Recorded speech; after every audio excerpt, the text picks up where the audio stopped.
Avez-vous déjà pris un cours de théâtre ? Si comme moi cet univers vous est plutôt inconnu, c'est le moment de le découvrir car nous sommes au Théâtre Français de Rome, l'association fondée il y a 15 ans par Hélène Sandoval et qui fête aujourd'hui sa 16e rentrée.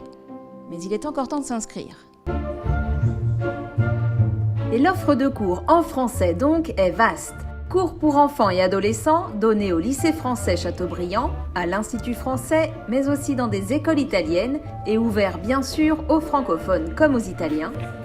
Puisque à travers le théâtre, on va enseigner aussi la langue française tout en s'amusant. Quant aux cours pour adultes, il existe 3 niveaux. La troupe, dirigée par Hélène Sandoval, qui produit chaque année des pièces jouées en public sur les scènes de théâtre romain, le cours avancé et le cours débutant. Et à la fin de l'année, au mois de juin, tous les cours ont leur spectacle. Je loue des théâtres à Rome pour que les gens fassent une vraie expérience de scène. C'est une vraie expérience de théâtre. Ce soir donc, c'est un cours d'essai niveau débutant.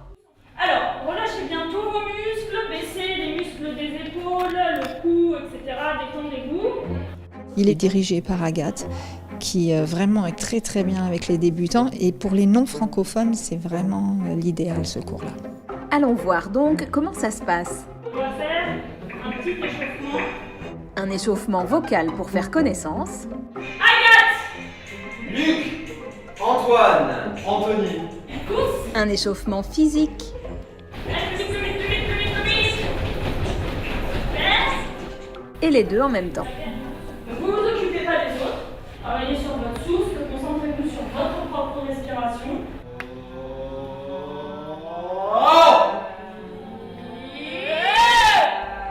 Ça fait un peu peur comme ça, mais Hélène Sandoval l'assure, il n'y a rien à craindre.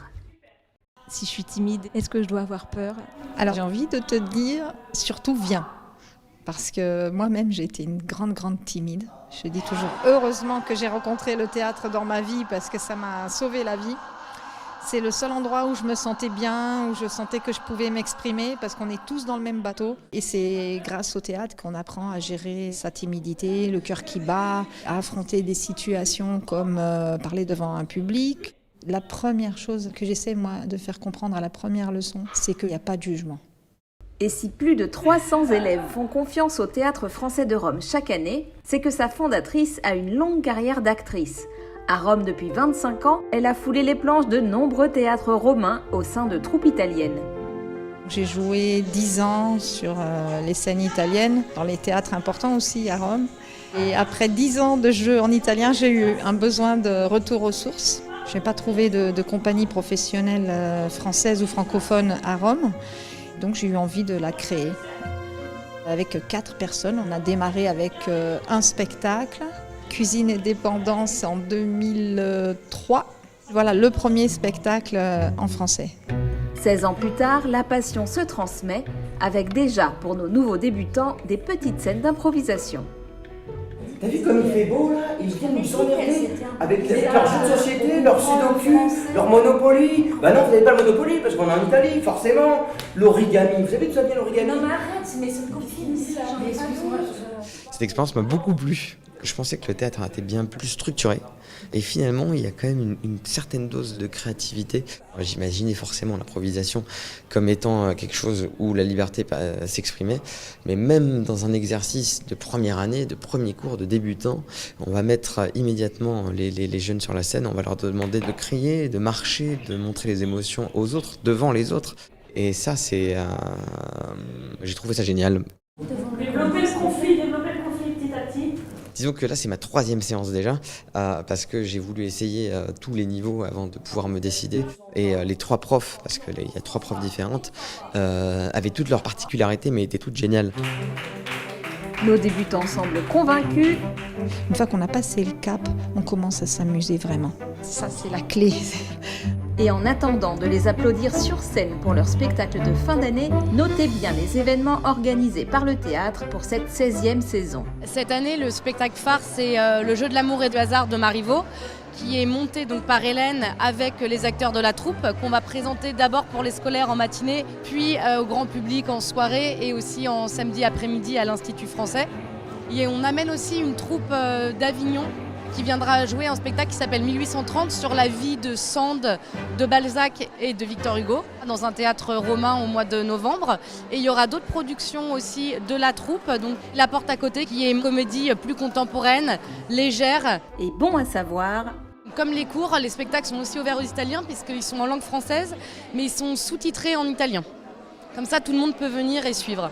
Et le but justement c'est ça, c'est d'amener la culture française et la littérature, tous nos beaux auteurs français, jusqu'aux plus jeunes. enfin côté musique, le programme est aussi fourni. Et on a 4 soirées musicales de prévues. La première, c'est le 1er octobre. C'est un hommage, donc c'est la date de mort de Charles Aznavour. Et donc ce sera un spectacle dédié à son œuvre. Et il y en aura d'autres, donc un concert de Noël, un concert pour la Saint-Valentin et pour la fête de la musique qu'on essaye, donc une tradition française qu'on amène en Italie. Maintenant vous savez tout, à vous de vous lancer. Le théâtre c'est possible, même si vous n'avez jamais réussi à apprendre une poésie à l'école, ce qui n'est pas le cas d'Antoine. Verlaine, Mallarmé, Baudelaire, Baudelaire. Hugo, un poème d'amour. Ouais, d'amour. La rue assourdissante autour de moi hurlait. Longue, mince, grandeur majestueuse. Une femme passa.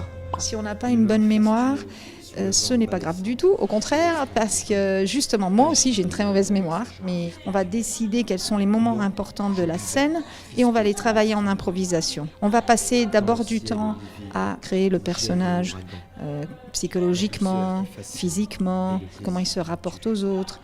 Et tout ça en lisant plusieurs fois la scène. Et du coup, la mémoire, tu l'as parce que tu as tellement lu le texte, tu as tellement travaillé dessus en impro, que quand on passe à la mémoire, c'est presque rien. Bien loin d'ici. Trop tard. Jamais peut-être. Car je ne sais où tu fuis, tu ne sais où je vais. Ô toi que j'eusse aimé, ô toi qui le savais. Bravo. Bravo.